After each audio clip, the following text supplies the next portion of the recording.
ചൂരൽമലയിൽ നിന്ന് ഷബീർ ഉമർ, മേപ്പാടി ദുരിതാശ്വാസ ക്യാമ്പിൽ നിന്ന് ഫൈസലൊപ്പം ജംഷീർ കുടുങ്ങി എന്നിവർ ചേരുകയാണ്. ഷബീർ ഉമറിലേക്കാണ് ആദ്യം. ഷബീർ, ഇന്ന് മീററ്റിൽ നിന്ന് പ്രത്യേക സൈനിക വിഭാഗം എത്തുകയാണ്. 4 കടാവർ നായകളെ എത്തിക്കും.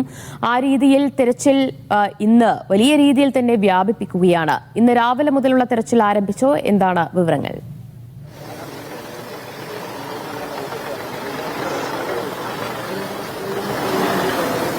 രാവിലെ മുതലുള്ള തെരച്ചിൽ ആരംഭിക്കാൻ ഇരിക്കുകയാണ്. അതുമായി ബന്ധപ്പെട്ട ആളുകളെ, അതായത് ഞാനിപ്പോൾ നിൽക്കുന്നത് ചൂരൽമലയിലാണ്. ചൂരൽമലയിൽ നിന്ന് നമുക്കറിയാം ബെയിലി പാലം സൈന്യം നിർമ്മിച്ചിരുന്നു. അതുമായി ആ ബെയിലി പാലത്തിലൂടെ കൃത്യമായി തന്നെ ഈ തെരച്ചിൽ ദൌത്യത്തിൽ ഏർപ്പെടേണ്ട വാഹനങ്ങൾ കടത്തിവിടുന്നുണ്ട്. ഒപ്പം തന്നെ ഈ തെരച്ചിൽ ദൌത്യത്തിൽ പങ്കെടുക്കേണ്ട സേനാ വിഭാഗങ്ങൾ, ഫയർഫോഴ്സ് ഉൾപ്പെടെയുള്ള സേനാ വിഭാഗങ്ങളെ അടക്കം ഇപ്പോൾ അപ്പുറത്തേക്ക് ഈ ബെയിലി പാലം കടന്നു വേണം മുണ്ടക്കയിലെത്താൻ. മുണ്ടക്കയിലേക്ക് കടത്തിവിടുകയാണ്. എന്തായാലും രക്ഷാദൌത്യം അല്പസമയത്തിനകം തന്നെ ആരംഭിക്കും. എല്ലായിടങ്ങളിലും, അതായത് നേരത്തെ നിശ്ചയിച്ചിരുന്ന 6 സോണുകളായി തിരിച്ചായിരുന്നു ഈ തെരച്ചിൽ ദൌത്യം നിശ്ചയിച്ചിരുന്നത്. അതുപോലെ തന്നെയായിരിക്കും ഇന്നും തെരച്ചിൽ നടത്തുക. കഴിഞ്ഞ ദിവസങ്ങളെല്ലാം തന്നെ നടത്തിയ തെരച്ചിലിൽ ഈ കാണാതായവരുടെ മൃതദേഹമോ മറ്റോ കണ്ടെത്താൻ കഴിഞ്ഞിട്ടില്ല എന്നുള്ളത് കൂടിയുണ്ട്. എന്നാൽ പോലെ വിശദമായ പരിശോധന നടത്താൻ തന്നെയാണ് തീരുമാനം. ശാസ്ത്രീയമായ സംവിധാനങ്ങൾ അടക്കം ഉപയോഗിച്ചായിരിക്കും പരിശോധന. ഇന്നലെ ഐബോർഡ് ഡ്രോൺ റഡാർ ഉപയോഗിച്ച് ഈ ഭാഗങ്ങളിൽ, അതായത് ഈ ബെയിലി പാലത്തിന്റെ പരിസരത്ത്, ഈ ചൂരൽമലയിലും പരിസരത്തും പരിശോധന നടത്തിയിരുന്നു. അതും അത്തരത്തിൽ ഐബോർഡ് ഡ്രോൺ റഡാർ ഉപയോഗിച്ചുള്ള പരിശോധന ഇന്നും തുടരുമെന്നാണ് അധികൃതർ അറിയിച്ചിട്ടുള്ളത്. ഒപ്പം തന്നെ കൂടുതൽ കടാവർ നായകൾ എത്തിക്കുന്നുണ്ട്. പ്രത്യേക സേനാ വിഭാഗം വരുന്നുണ്ട്. ഈ കാണാതായവരെ കണ്ടെത്തുക എന്ന് തന്നെയാണ് സർക്കാർ പ്രഥമ പരിഗണന നൽകുന്നത് എന്ന് മന്ത്രിമാർ ആവർത്തിച്ച് വ്യക്തമാക്കിയിട്ടുണ്ട്. അപ്പോൾ ഈ കാണാതായവരെ കണ്ടെത്തണം, ഈ മണ്ണിനടിയിൽ കൂടുതൽ പരിശോധന നടത്തണം. അപ്പോൾ ശാസ്ത്രീയമായ സംവിധാനങ്ങൾ ഉപയോഗിച്ചായിരിക്കും ഈ പരിശോധന.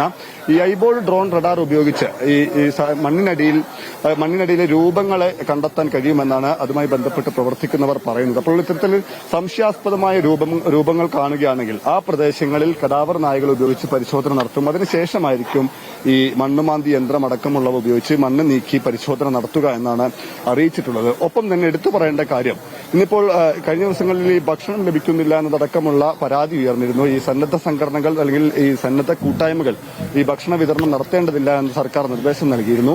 അതിന്റെ അടിസ്ഥാനത്തിൽ സർക്കാർ തന്നെ നേരിട്ട്, റവന്യൂ വകുപ്പ് തന്നെ നേരിട്ട് ഭക്ഷണ വിതരണം ഏർപ്പെടുത്തുകയുമായിരുന്നു. ഇന്നിപ്പോൾ കൃത്യമായ കണക്കെടുപ്പിന് ശേഷമാണ് ഈ ഭാഗത്തേക്ക് ചൂരൽമലയിലേക്ക് അടക്കം ആളുകളെ കയറ്റിവിടുന്നത്. അതായത് ചൂരൽമലയിലേക്ക് പ്രവേശിക്കുന്ന സ്ഥലത്ത് ഒരു രജിസ്ട്രേഷൻ കൗണ്ടർ സ്ഥാപിച്ച് ആ രജിസ്ട്രേഷൻ കൗണ്ടറിൽ ആരൊക്കെയാണോ വരുന്നത്, അതായത് സൈനിക വിഭാഗത്തെ പ്രത്യേകമായി തന്നെ അവരുടെ കൃത്യമായ എണ്ണം കണക്കുണ്ട്. ഒപ്പം തന്നെ അല്ലാതെ രക്ഷാപ്രവർത്തനത്തിന് ഏർപ്പെടാനും മറ്റുമായി വരുന്നവർക്കടക്കം കൃത്യമായ കണക്കെടുത്ത് അവർക്ക് ID കാർഡ് നൽകിയാണ്, അവരോടൊപ്പം എത്ര പേരുണ്ട് എന്നതടക്കം പരിശോധിച്ച് ID കാർഡ് നൽകിയാണ് ഇവിടേക്ക് കടത്തിവിടുന്നത്. അപ്പോൾ കഴിഞ്ഞ ദിവസങ്ങളിൽ വന്ന ആക്ഷേപം ഒഴിവാക്കുക, ഒപ്പം തന്നെ ആരൊക്കെയാണ് മുകളിൽ പോകുന്നതെന്ന് കൃത്യമായ ഒരു എണ്ണം ഉണ്ടാവുക എന്നതടക്കമാണ് പരിശോധിക്കുന്നത്. സുരക്ഷ കൂടി കണക്കാക്കുന്നുണ്ട്. കാരണം ഈ തെരച്ചിൽ ദൌത്യത്തിൽ പങ്കെടുക്കുന്നവർ പലയിടത്തും കുടുങ്ങിപ്പോകുന്നതടക്കമുള്ള പ്രശ്നങ്ങളുണ്ട്.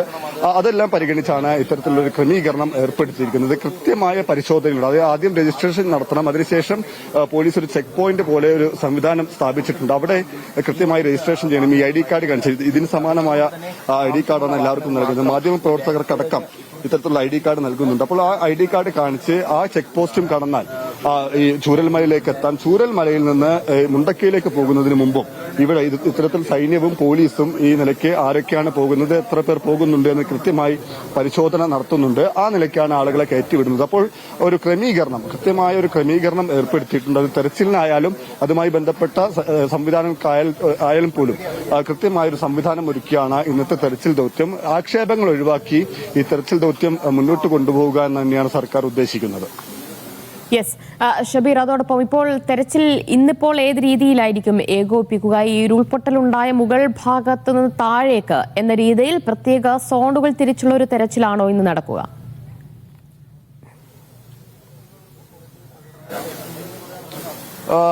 അങ്ങനെ തന്നെയാണ് കഴിഞ്ഞ ദിവസങ്ങളിൽ നടക്കുന്നത്. അത് ഞാൻ നേരത്തെ പറഞ്ഞു, 6 സോണുകളായി തിരിച്ചാണ് പരിശോധന നടത്തുന്നത്. 3 വാർഡുകളെയാണ്, മേപ്പാടി പഞ്ചായത്തിലെ 3 വാർഡുകളെയാണ് ഈ ദുരന്തം ബാധിച്ചിട്ടുള്ളത്. അപ്പോൾ വിവിധ മേഖലകളാണ്. അപ്പോൾ ഞാനിപ്പോൾ നിൽക്കുന്നത് ചൂരൽമല.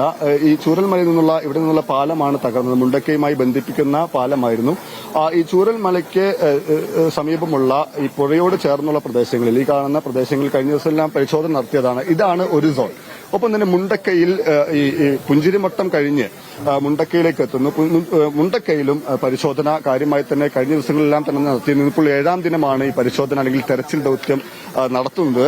അത് കഴിഞ്ഞാൽ പുഞ്ചിരിമട്ടം, ഇതിന്റെ ഏതാണ്ട് ഉത്ഭവസ്ഥാനം എന്ന് പറയുന്ന മേഖല പുഞ്ചിരിമട്ടമാണ്. ആ ഭാഗത്തും പരിശോധന നടക്കുന്നുണ്ട്.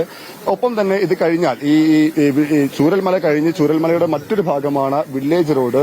ആ ഭാഗത്തും പരിശോധന നടത്തുന്നുണ്ട്. ഒപ്പം തന്നെ അട്ടമല, ഈ പാലം കടന്നു പോയാൽ അതിലെ ഒരു വഴി ഉണ്ടായിരുന്നു. ഈ പുഴയ്ക്കപ്പുറത്തെ ആ വഴി തകർന്നിട്ടുണ്ട്. അതിന് ആ ഭാഗത്തും അട്ടമല ഭാഗത്തും അത്തരം ഈ സോണിൽ പെടുന്നുണ്ട്. ഈ ഭാഗങ്ങളിലെല്ലാം തന്നെയാണ് ഇന്നും പരിശോധന നടത്തുന്നത്.